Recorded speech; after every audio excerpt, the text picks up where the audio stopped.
Tuhan adalah gembalaku, takkan kekurangan aku. Saudara-saudari yang terkasih di dalam Kristus, selamat pagi. Salam jumpa lagi dalam Sabda Siap Saji, Sabtu 29 April 2023. Marilah kita berdoa dalam Bapa, Putra, dan Roh Kudus. Amin. Allah Bapa Maha Pengasih, hati Santa Katarina Kau kobarkan dengan cinta kasih ilahi dalam merenungkan penderitaan Kristus dan mengabdikan diri kepada gereja.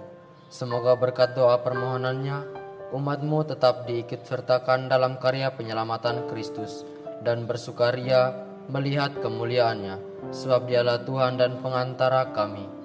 Amin. Tuhan bersamamu dan bersama rohmu. Inilah Injil Yesus Kristus menurut Yohanes. Dimuliakanlah Tuhan. Setelah Yesus menyelesaikan ajarannya tentang roti hidup, banyak dari murid-muridnya berkata, "Perkataan ini keras, siapakah yang sanggup mendengarkannya?" Yesus dalam hatinya tahu bahwa murid-muridnya bersungut-sungut tentang hal itu, maka berkatalah ia kepada mereka, "Adakah perkataan itu menggoncangkan imanmu? Lalu bagaimanakah jikalau kamu melihat Anak Manusia naik ke tempat di mana ia sebelumnya berada? Rohlah yang memberi hidup, daging sama sekali tidak berguna. Perkataan-perkataan yang kukatakan kepadamu adalah roh dan hidup, tetapi di antaramu ada yang tidak percaya." Sebab Yesus tahu dari semula siapa yang tidak percaya dan siapa yang akan menyerahkan dia. Lalu ia berkata, "Sebab itu telah kukatakan kepadamu, tidak ada seorang pun dapat datang kepadaku kalau Bapa tidak mengaruniakannya kepadanya." Mulai dari waktu itu banyak murid Yesus mengundurkan diri dan tidak lagi mengikuti dia. Maka kata Yesus kepada ke-12 muridnya, "Adakah dan apakah kamu tidak mau pergi juga?" Jawab Simon Petrus kepadanya, "Tuhan, kepada siapakah kami akan pergi? Perkataanmu adalah perkataan hidup yang kekal. Kami telah percaya dan tahu bahwa Engkau adalah yang kudus dari Allah." Demikianlah sabda Tuhan, terpujilah Kristus.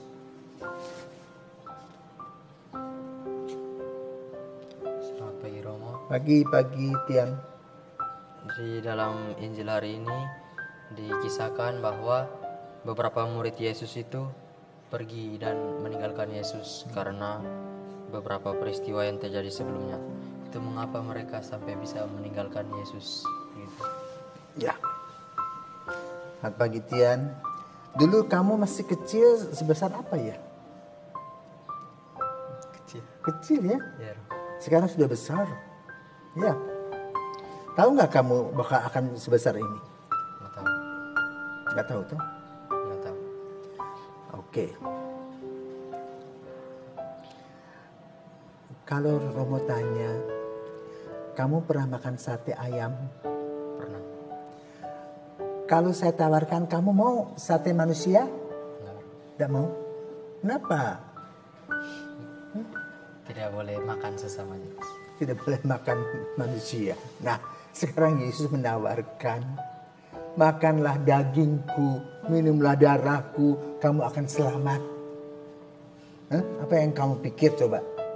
Sama seperti tadi orang menawarkan, daging makan sate ayam makan, sate manusia tidak mau.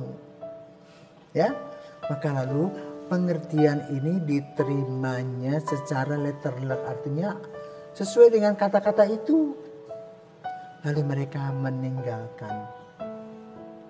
Yes. Nah, ini analog. Apa yang dikatakan Yesus itu sebuah analog, sama seperti orang berpacaran. Ya. Orang berpacaran itu awalnya tertarik, ya kan? satu sama lain dengan senyumnya dan sebagainya. Tetapi tidak semua bentuk pacaran itu menjadikan dua orang ini suami istri kan? Kenapa? Putus. Tidak cocok. Tidak saling percaya. Ya? Ayah ibumu cocok enggak? Cocok toh? Cocok. Kenapa? Saling tertarik, saling percaya. Nah itu kuncinya. Ya? Percayanya apa orang mau menikah itu? Yang penting aku bisa duduk berdua, makan dengan sambal dan kecap pun aman nyaman. Yang penting aku happy. Kan begitu? Nah itu kata-kata Petrus tadi. Yesus berkata, apa kamu mau pergi juga? Kemana kami akan pergi? Kami sudah merasa aman dan nyaman di sini. Jadi mengenai roti hidup itu kita harus menganalogikannya dengan kehidupan berkeluarga. Ya? Apa yang dipikirkan pengantin-pengantin baru? Senang dan berharap, ya, punya harapan di depan, happy, bahagia. Berharap, bukan berharap cemas, ya, berharap. Maka lalu Petrus pun berharap akan Yesus yang dia rasakan memberikan hal yang amat sangat luar biasa. Maka ketika Yesus menerangkan tentang roti hidup, mereka bukan menolak tetapi merenungkan apa toh maksud Yesus itu. Pelan-pelan Tuhan membuka tabir, pelan-pelan, dan akhirnya mereka menemukan, itu Ekaristi yang setiap hari kita lakukan. Ya, kita makan tubuh dan darah Kristus untuk pertumbuhan rohani kita, bukan untuk pertumbuhan jasmani kita. Apakah cukup kalau makan roti kecil dalam hidupmu? Tak cukup, ya. Kamu masih memerlukan nasi sepiring dengan lauk pauk. Sudah kenyang. Nah itu menumbuhkan diri dari kecil besar. Jadi kembali kepada peristiwa roti kehidupan, roti hidup. Yesus ingin menyatakan bahwa Dia memberikan yang terbaik dalam hidupnya untuk kita, dan kita menanggapinya secara imani penuh dengan kepercayaan. Dan kalau kita betul penuh kepercayaan menerima roti hidup tadi, kita akan hidup, kita akan diselamatkan. Sama seperti bapak ibumu berkeluarga, prosesnya jatuh bangun, tetapi mereka merasa happy berdua, merasa aman dan nyaman, sehingga mereka senantiasa saling berbagi.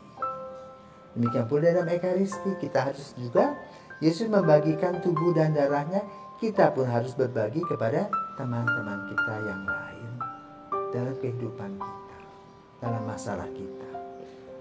Itulah kira-kira yang perlu kita renungkan pada hari ini, ya. Melihat kebaikan-kebaikan Tuhan, melihat pengharapan di depan mata kita, memberikan kepada kita keamanan, kenyamanan, seperti namamu Aman, ya. Aman, pernah dengar cerita Ibu Kartini? Pernah. Siapakah dia? Seorang perempuan yang menjadi teladan bagi banyak orang. Di mana? Di mana? Di Indonesia, sebagai ibu emansipasi, ya. Apakah pada zaman Kartini, Ibu Kartini tidak mendapat tantangan dari laki-laki? Banyak tantangannya. Lalu dia menuliskan surat kepada temannya di Belanda. Akhirnya terbitlah buku yang berjudul Habis Gelap, Terbitlah Terang. Nah, itu di Indonesia, ya. Sekarang di dalam gereja, ya. Hari ini kita memperingati Santa Katarina dari Siena. Yang antik dan unik adalah, ya, suster ini merupakan anak ke-24 dari 25 bersaudara. Yang kedua, situasi gereja Katolik waktu itu sedang kurang baik, sedang tidak baik. Ada 2 istana kepausan. Yang satu di Vatikan, yang satu di Avignon, Perancis. Dan yang di Vatikan itu dia merebut tahta kepausan. Nah, kemudian paus pindah ke Avignon, ya. Tetapi lalu peranan dari Santa Katarina ini setelah dia terus berdoa melalui Bunda Maria, dia mendapat sebuah gagasan. Hanya ada satu kepausan. Maka Katarina dari Siena ini pergi mencari paus di Avignon. Minta supaya dia pindah pergi ke Vatikan. Tempat di mana dia dulu dipilih menjadi paus. Maka dikenallah Katarina dari Siena sebagai perempuan baja yang menyelamatkan wajah gereja. Berani dia menegur paus. Kita berani gak ketemu paus? Dia berani. Kenapa? Dia sudah berdoa. Novena demi novena dia lakukan. Dan dia mendapat kekuatan untuk berangkat dan menyatakan bahwa tahta Vatikan adalah tahta paus yang resmi. Dan Anda di Avignon berpuluh tahun di sini tidak ada artinya. Pulang.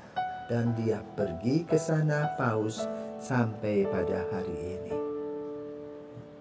Nah, tentang nama paus, cobalah cari di Google supaya kita ingat Santa Katarina dari Siena dengan 2 paus.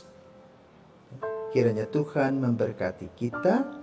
Dan semoga semangat Santa Katarina dari Siena pun juga mewarnai langkah-langkah kita dalam kebenaran, dalam jalan, dan dalam kehidupan Yesus. Amin.